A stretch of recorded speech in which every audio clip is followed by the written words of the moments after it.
Here's Andrew Yang.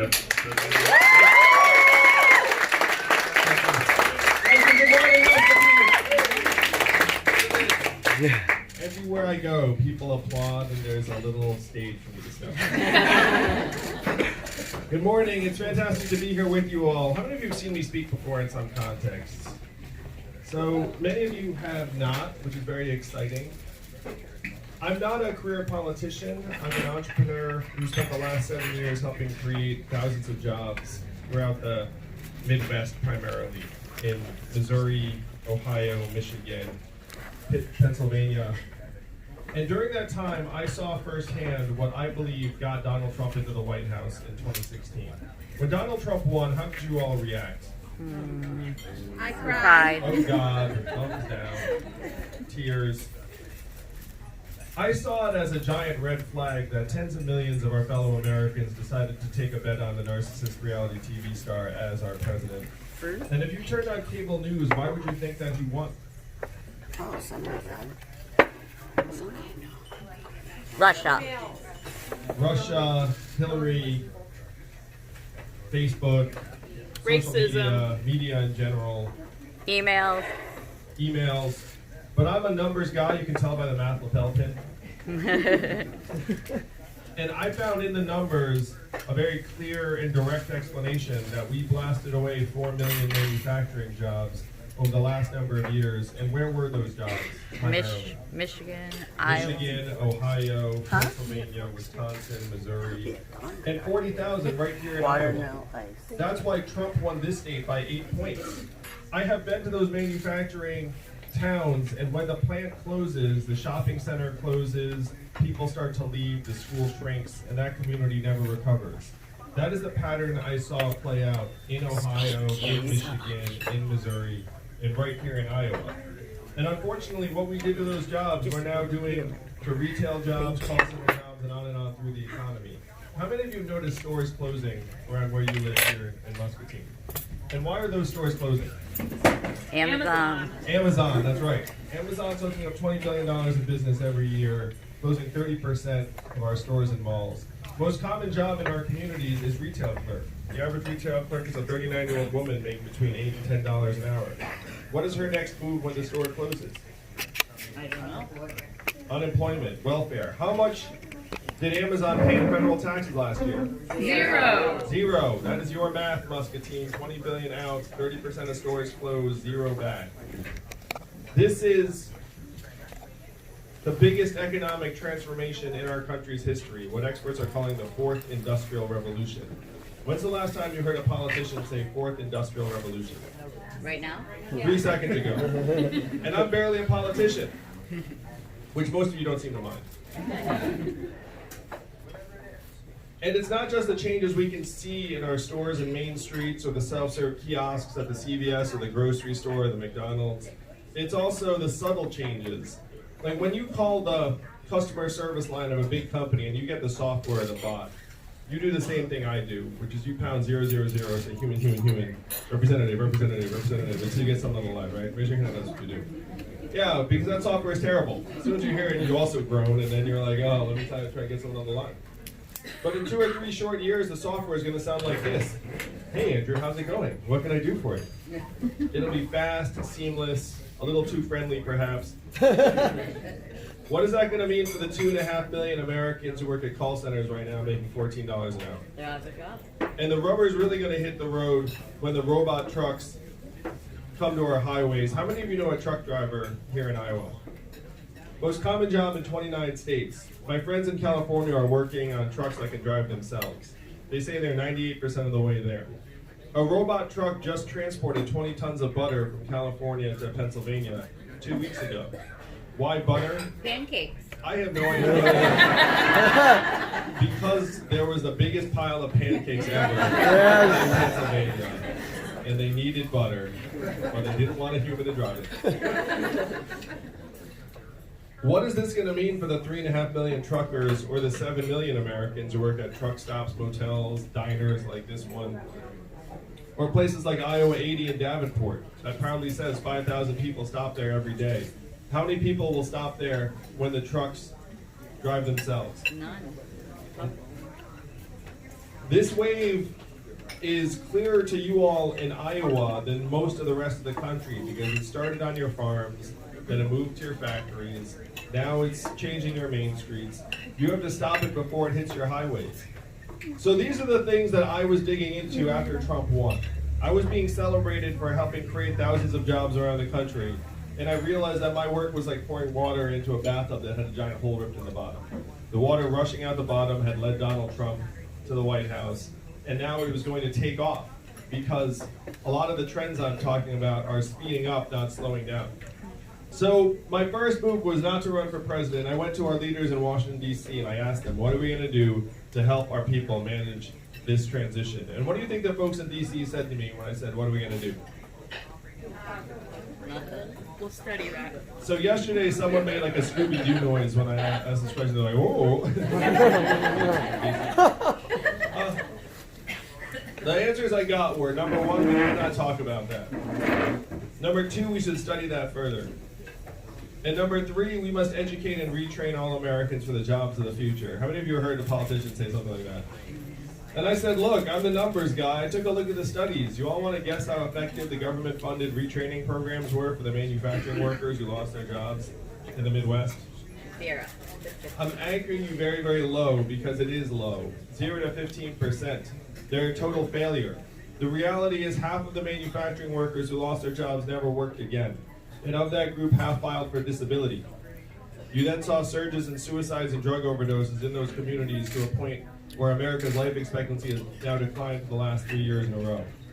The last time America's life expectancy declined for 3 years in a row, the Spanish flu of 1918, a global pandemic that killed millions 100 years ago. It is highly unusual for life expectancy to ever decline in a developed country. We ordinarily get richer, stronger, and healthier every year. But not in the U.S. The U.S. we've gone down and then down and then down again. So when I said this to the folks in D.C., one of them said, well, I guess we'll get better at it then. And one person said something that brought me here to you all today, this fine morning in Muscatine over pancakes. He said, Andrew, you're in the wrong place. Because fundamentally, this town is a town of followers, not leaders. We will never do anything about this unless you were to create a wave in other parts of the country and bring that wave crashing down on our heads. We're coming. And I said, challenge accepted. I'll be back in 2 years with the wave. Woo! Woo! And that was 2 years ago. Today I stand before you, fifth in the polls, become the Democratic nominee and rising power. Yes!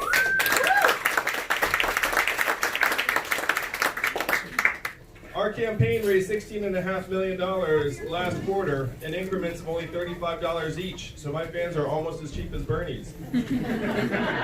But there's no corporate PAC money, all grassroots, all people powered. This campaign is about us taking back our own government. And it's sad that it has come to this, but it has. I love campaigning here in Iowa because you all are among the most powerful lots. That's right. 1,000 Californians each. So you look around this diner, how many of us are there? I'm going to give a Trumpian estimate. There are 400 people. There are about 50 people here, which would still be more than one football stadium full of Californians. That's the power you all have. You have power that the rest of the country can only look on from afar. It's the power they dream about. The power to flush the pipes of our government clean of the lobbyist cash that's overrun the place. So that is your power. And the question is, how are you going to use it in 28 short days? We're gonna get you on the. We're gonna vote for you. We're gonna lobby for you. That's how we're gonna do it. I appreciate it. Now, if you were here this morning, at some point you heard that there's a man running for president who wants to give everyone $1,000 a month. Woo! And I know the first time you heard that, it sounded like a gimmick, too good to be true, wasn't feasible. But this is not my idea, and it's not a new idea. Thomas Paine was for it at the founding of the country, called it the citizen's dividend for all Americans. Martin Luther King, whose son I met with in Atlanta, was fighting for this when he was killed in 1968, the guaranteed minimum income for all Americans. It was so mainstream in the 60s that 1,000 economists, including Milton Friedman, one of the fathers of modern day economic thought, endorsed this plan. It passed the U.S. House of Representatives twice in 1971, and then 11 years later, one state passed a dividend where now everyone in that state gets between $1,000 and $2,000 a year, no questions asked. And what state is that? Alaska. And how does Alaska pay for it? Oil. And what is the oil of the 21st century? Data. Data, technology, AI, self-driving cars and trucks. A study just came out that said that our data is now worth more than oil. How many of you saw that study? How many of you got that data check in the mail last month? If our data is now worth tens of billions of dollars a year, who's getting the money? Amazon, Facebook, Google, Apple, the mega tech companies that are paying zero or near zero in taxes. Do you see the game, Muscatine? Do you see why it feels like things are getting worse, not better? That you feel like you're getting depleted or sucked dry? Because you are. The biggest winners in our economy today are paying zero into the system and laughing all the way to the bank. You are the only people in the country who can change it. Again, most powerful people in the country, right here, this morning. Now, this vision of a trickle-up economy from our people, families, and communities up, you can make happen just like this.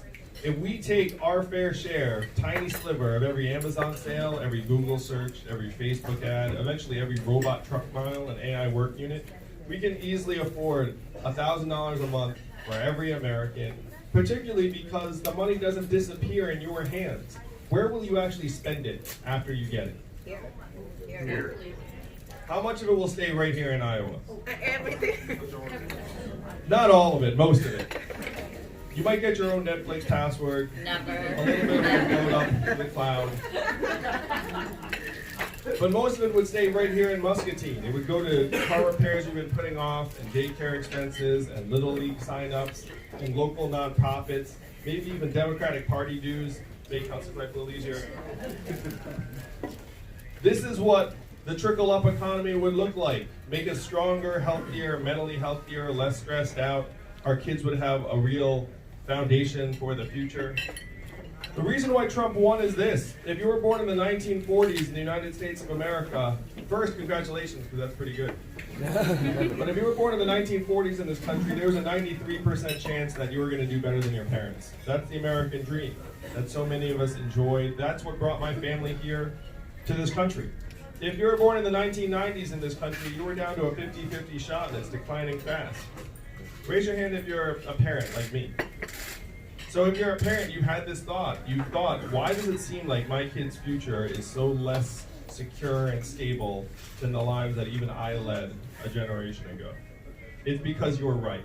The numbers paint the picture very clearly. We are leaving our kids a future that is darker than they deserve, and you alone can change it. I'm not running for president because I dreamt about being president. That was not the conversation in the Yang household growing up.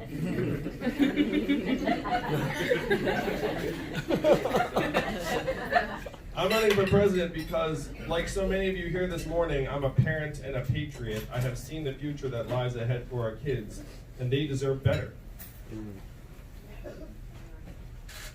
Now, we're getting beaten over the head all the time by these economic measurements that are saying things are great, things are great. You know what I'm talking about? Saying like GDP, record high, corporate profits, record high. You know what else are at record highs in the United States of America? Financial insecurity, stress, anxiety, depression, student loan indebtedness, suicides, drug overdoses, all at record highs in the United States right now. You know what are at record lows? Starting a business, getting married, having kids. Any act of sustained optimism you can find in American life is at record lows. But corporate profits are up. If corporate profits are at record highs and our people are dying sooner, which do you listen to? The people. The people. That's pretty obvious. But you know what DC is listening to? DC can't even see the people. DC can see the corporate profits very clearly. DC is the richest city in our country today. Think about that. What do they produce?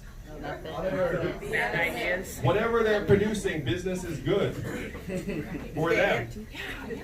They succeed whether we succeed or fail. Donald Trump wanted to drain the swamp. I want to distribute the swamp. Now, what do I mean by distribute the swamp? Why on earth are you hiring tens, hundreds of thousands of people in the most expensive city in our country?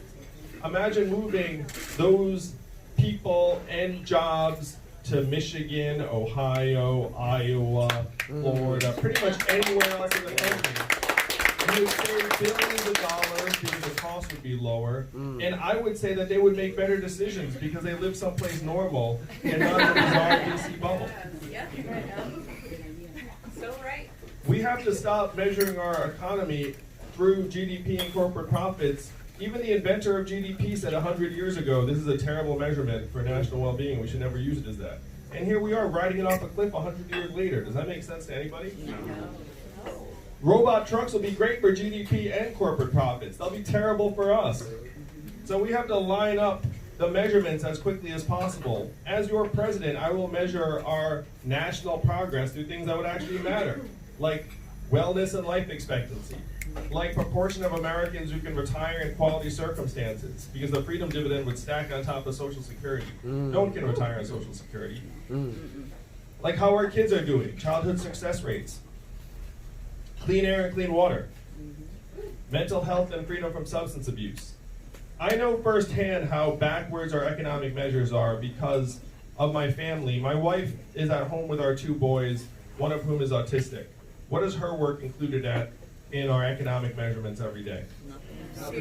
Zero. And you know that's nonsense. That her work is among the most important and challenging work that anyone will ever do. And it's not just her and stay-at-home parents around the country. It's caregivers like Kyle, who's taking care of his mom. It's nurturers, it's volunteers, it's activists, it's coaches, it's mentors, it's artists now 99% of the time, because you know artists can't generate enough money to actually make a living out their art 99% of the time. It's journalists increasingly. We have put 2,000 local papers out of business because all their advertising floated up to the internet. How can you have a functioning democracy if people can't get information about what's going on in their town? These are the things that we claim to value most highly. The things that we're supposed to prize, like our loved ones, our community, helping people. But the market is zeroing them out one by one. This is what you all have to change in 4 weeks. Right now, our fellow citizens have gotten confused that economic value and human value are the same things. And we have to let them know, loud and clear, that we have intrinsic value as citizens, as Americans, and as human beings.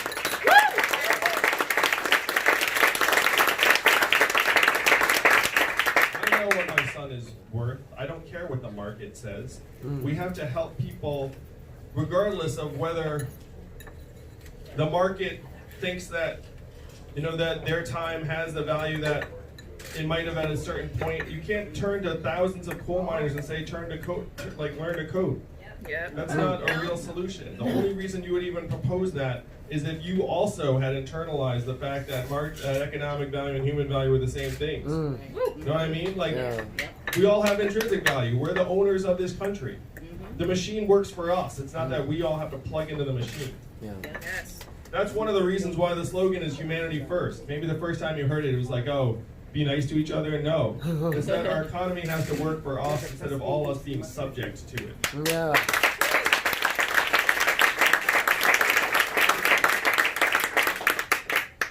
Oh, if you want to see this vision catch fire the rest of the country on February 3rd, we need you to show up in caucus for it. We need you to go to your friends and neighbors and say we can do better for our communities than what we have been offered. Donald Trump's our president today because he told a very, very simple story. He said he was going to make America great again. What did Hillary Clinton say in response? Already great. America's already great. I know, it's been a long 3 years, Muscatine. But it's about to end.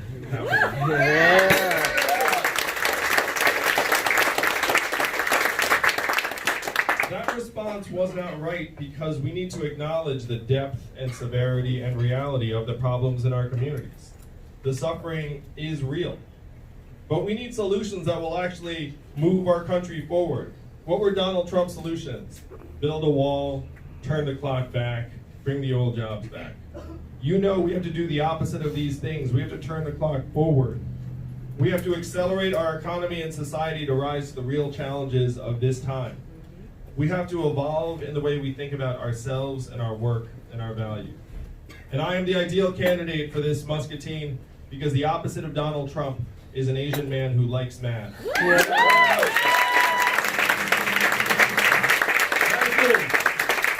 You may not know what the numbers are actually, and what does it stand for? Make America think harder. Make America think harder. That's right. That's your job in 4 weeks, to move this country not left, not right, but forward. That's what you're gonna do. Thank you.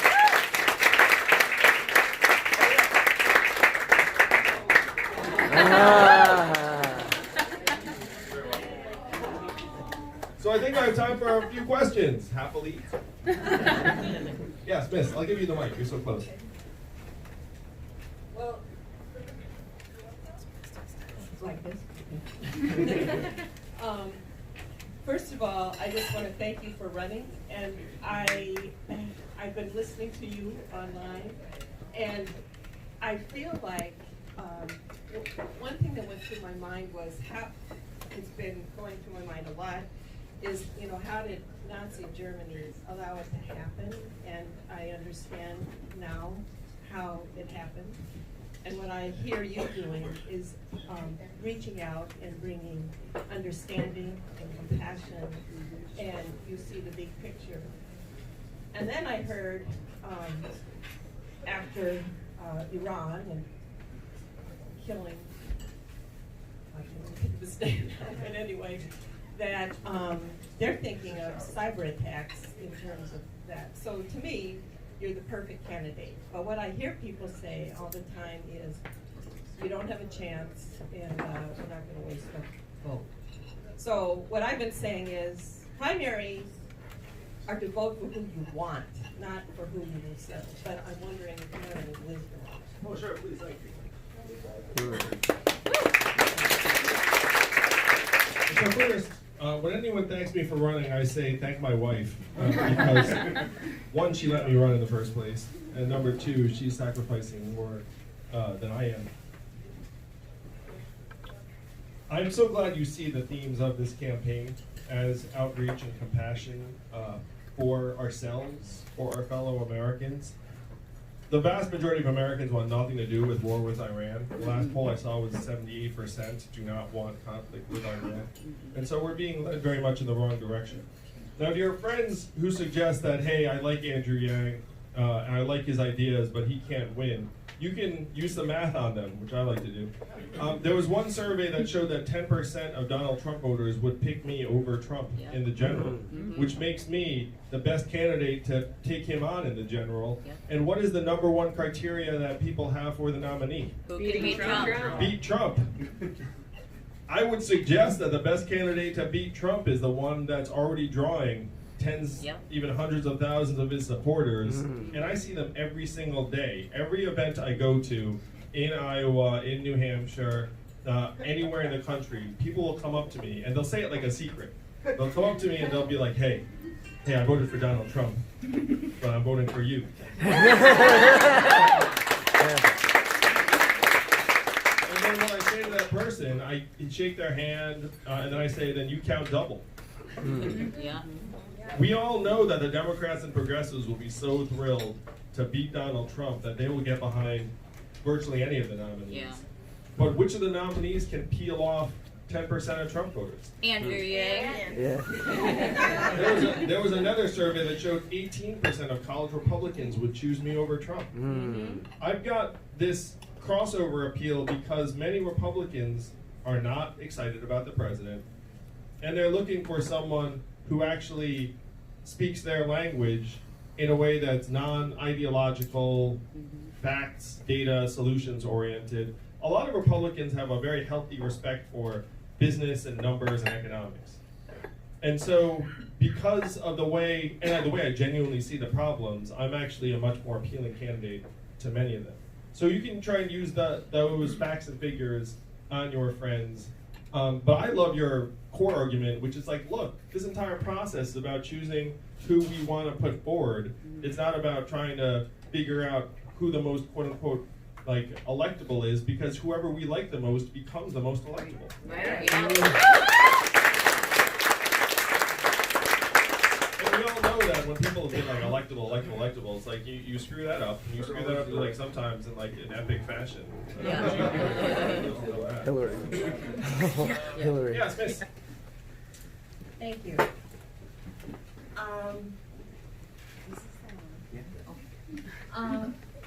I think I have a problem with wrapping my head around the $1,000 per individual every month when we have a national debt that is spiraling out of control daily, and the tax cut that was pushed through this Congress by the Republicans. How would you deal with getting the tax cuts repealed and having tax relief going to the proper places, and how would you pay down the national deficit so we aren't in hock to the rest of the world for the rest of our lives? It's a tremendous question. The Trump tax cuts did all go to the corporations and the shareholders. You know what percent went to workers of that $1.5 trillion tax cut? 6%. More than 50% went straight to shareholders. So I would repeal that tax cut immediately and use the proceeds towards things that would actually help make us stronger. We don't need any more corporate welfare in this country. I mean, they're getting a pretty sweet deal already. Now, I've run businesses and organizations, and when you look up at a debt problem, then you look at both revenue and expenses. We have a clear revenue problem if trillion-dollar tech companies like Amazon are not paying taxes. So that's job one. If you get our tiny fair share of Amazon, Facebook, Google, Apple, the rest of it, generates hundreds of billions of dollars very, very quickly. They've parked hundreds of billions of dollars overseas already to avoid taxes. That's the game they play. You know where all the earnings go through for these companies? Ireland. Like, do you really think that they've got like massive business operations in Ireland? No, but Ireland has a really sweet tax rate, so it's like the tax shelter that everything flows through. I understand the games that our companies are playing. And if you solve the revenue problem, then you can start paying for things much, much more effectively. Now, we also have an expense problem. And the number one expense problem we have is that we're spending $700 billion a year on a military-industrial complex that may not be making us stronger and more secure. So I would channel a significant proportion of that $700 billion to things that would make us stronger and more secure, like infrastructure and fighting climate change, which generate a lot of jobs. Cybersecurity, to your point about Iran cyber attacks. These are the real threats of the 21st century. You have to tackle both revenue and expense. But I would suggest that if we tackle the revenue problem right, then we can make progress on this very, very quickly. The last thing I'll say is that if you put this money into our hands, it actually makes us richer in so many ways, because it would end up creating tens of thousands of new jobs and businesses in our communities. It would save us billions on things like incarceration, homelessness services, emergency room health care. A corrections officer came and said to me, we should pay people to stay out of jail because it costs so much when they're in jail. And I was a corrections officer. People tell me all sorts of secrets, it's fine. And then the last big piece is that you put this money into our hands, it would increase the size of our GDP by $700 billion, according to one study, just based on our people being healthier and better educated. Think about that. So this investment is in us, in our human capital, and this would pay off many times over, even if you were conservative in your assumptions.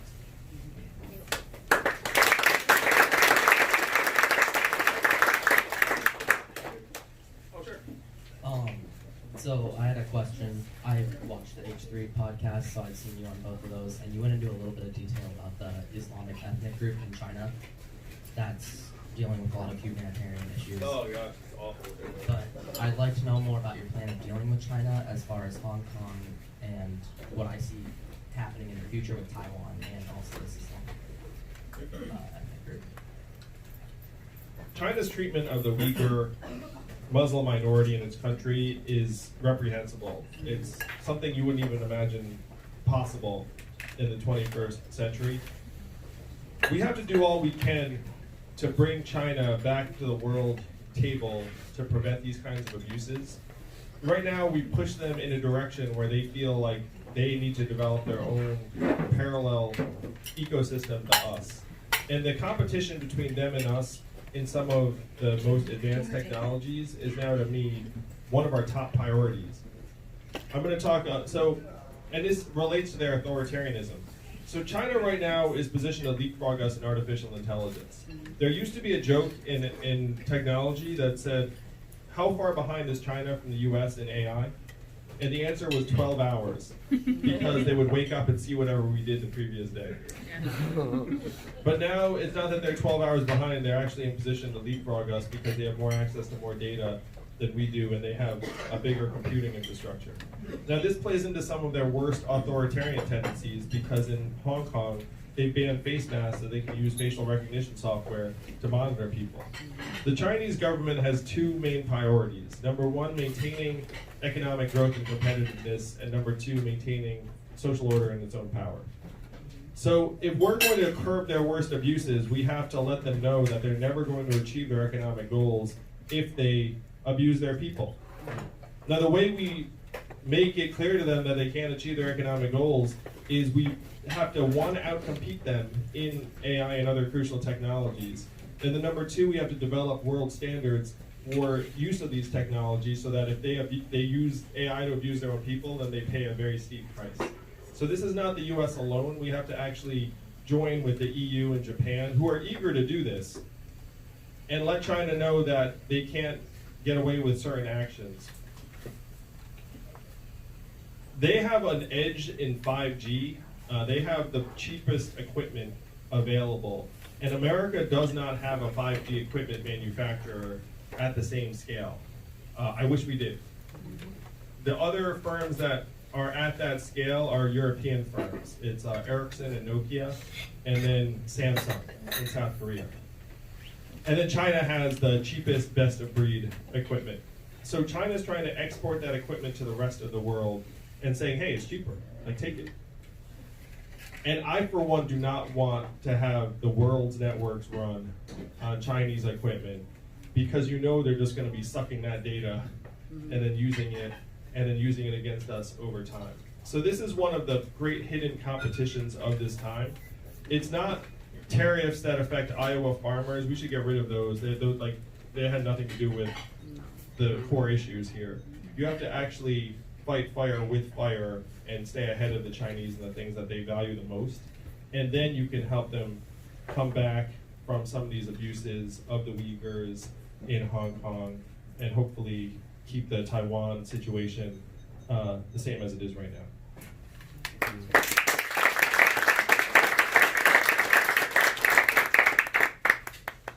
I'll tell a small story. My parents live in Taiwan now, and I'm sort of a cult hero there because running for president and all that. And so my dad went to a debate watch party in Taiwan because they like watching in real time. And then at some point he said, "That's my son." And then everyone was like, "Really?" And then they all like bought him drinks or something.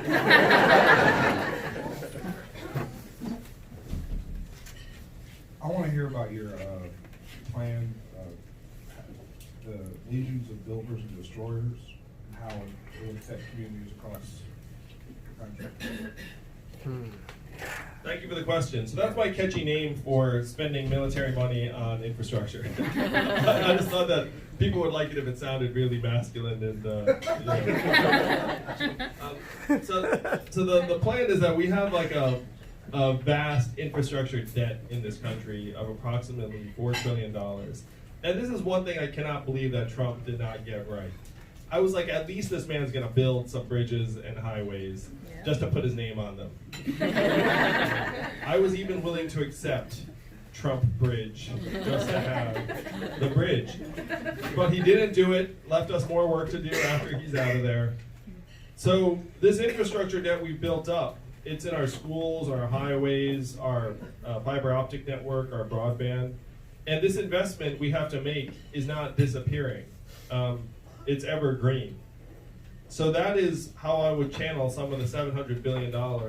And one of the things that the military-industrial complex did that was very smart is they spread the $700 billion over every congressional district in the country, so that no member of Congress can vote against it without feeling like they're going to lose jobs where they live.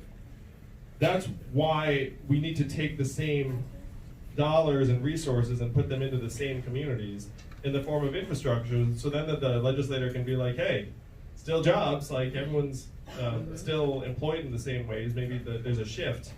So that is the hope and the plan.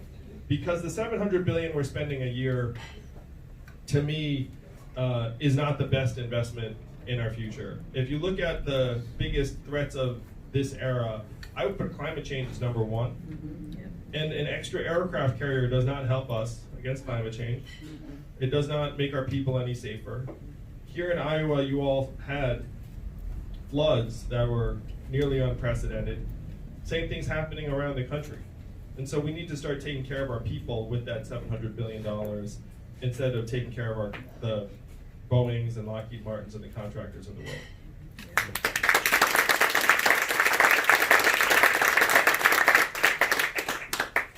Hello. I'm new to this Yang Gang, thanks to Jenny. Woo! Yeah, Jenny!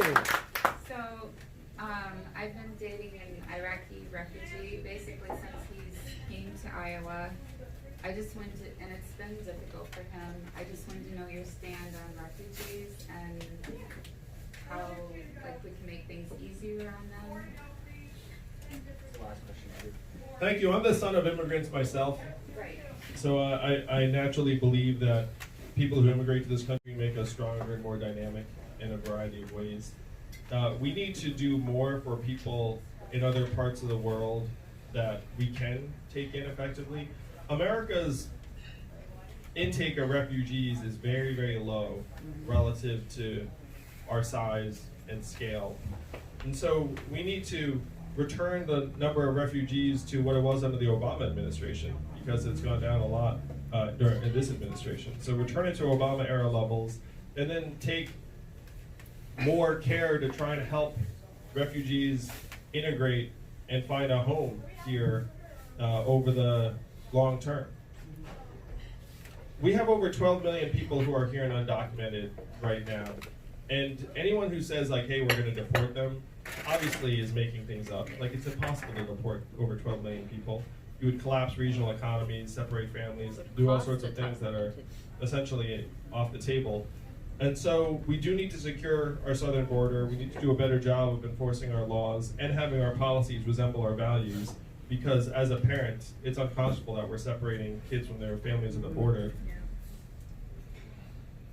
But then for the people who are here in this country, we need to try and provide a genuine path forward. And we're not doing as much as we could and should be. So I'm going to tell an immigration story from my family that I thought people enjoy. So my parents met as graduate students, and my dad got his PhD in physics. He then went on to generate 69 US patents for GE and IBM. So when I was a kid, I thought that everyone's dad had a PhD.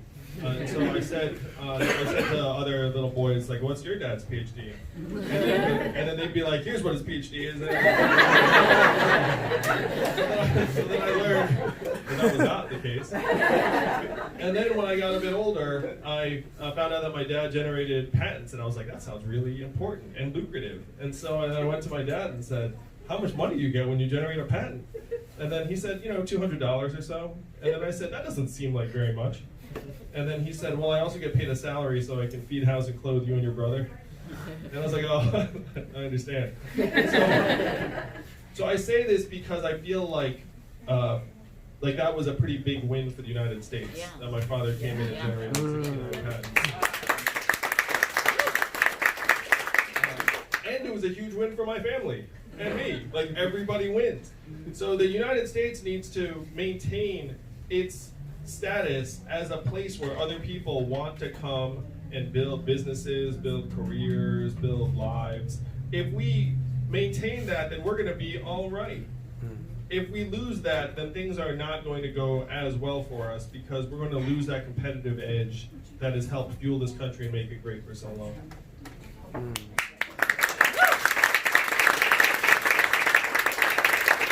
right, thank you. Muscatine. Let's make history together in 4 short weeks.